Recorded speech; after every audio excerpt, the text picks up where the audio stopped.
Matapos ang naging rekomendasyon ng ilang ahensya ng pamahalaan kay Pangulong Ferdinand Marcos Jr. para sa mandated price ceiling sa bigas, naglabas na ang pamahalaan ng executive order na pirmado ni Executive Secretary Lucas Bersamin na kokontrol sa presyo ng bigas sa mga pamilihan sa buong bansa. Para sa kabuuang detalye ng balita, alamin sa aking report. Aprobado na ni Pangulong Ferdinand Marcos Jr. ang isang executive order na magtatakda ng price ceiling sa bigas sa buong bansa. Ibig sabihin, kontrolado na lamang ng pamahalaan kung hanggang saan lamang maaaring magpataw ng karagdagang presyo ang nagbibenta ng isang produkto gaya ng bigas sa mga mamimili. Karaniwan itong ipinapataw sa mga produkto gaya na lang ng mga pagkain o gamot.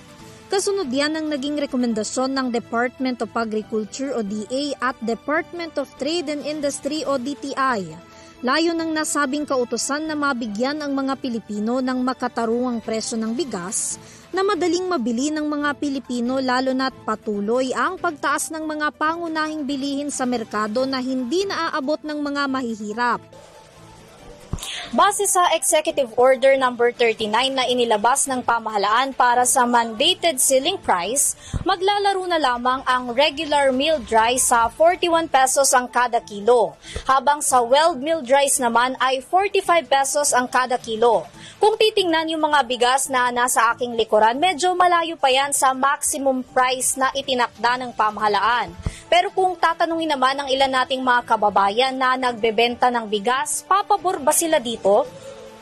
Wala naman pong problema sa presyohan. Nga lang po, siyempre, depende po sa bili namin doon sa pinaka-main ng bilihan ng bigas.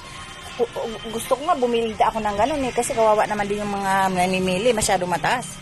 Ang magiging epekto niya kung hindi bababa ang bigas. At saka hindi man siguro pwede yung gano'n dahil yung kuha namin, mahigit 42 na. Mabibinta namin 41 pa. Anong kikitain namin doon? Wala.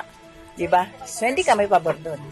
Sa sectoral meeting ng Pangulo kasama ang ilang mga ahensya ng pamahalaan, iniulat ng DA na sapat ang supply ng bigas sa bansa.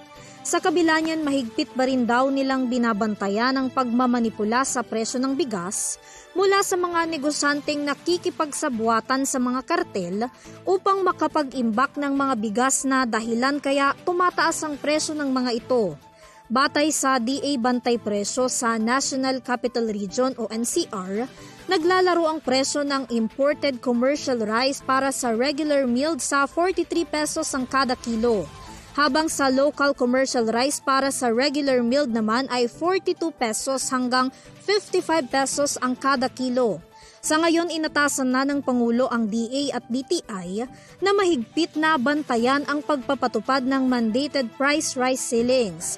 Iimbestigahan at susubaybayan din ng mga ito sakaling may makitang abnormal sa paggalaw ng presyo ng bigas sa pamilihan. Nais rin ng Pangulo na ipagpatuloy ng Bureau of Customs o BOC ang pag-iinspeksyon sa mga warehouse upang mahuli ang mga smugglers at nag-hoard ng bigas. Gayon din ang iligal na pag-aangkat ng bigas sa bansa. Samantala, base pa rin sa EO, magiging epektibo ang mandated price ceiling hanggang tanggalin ito ni Pangulong Ferdinand Marcos Jr.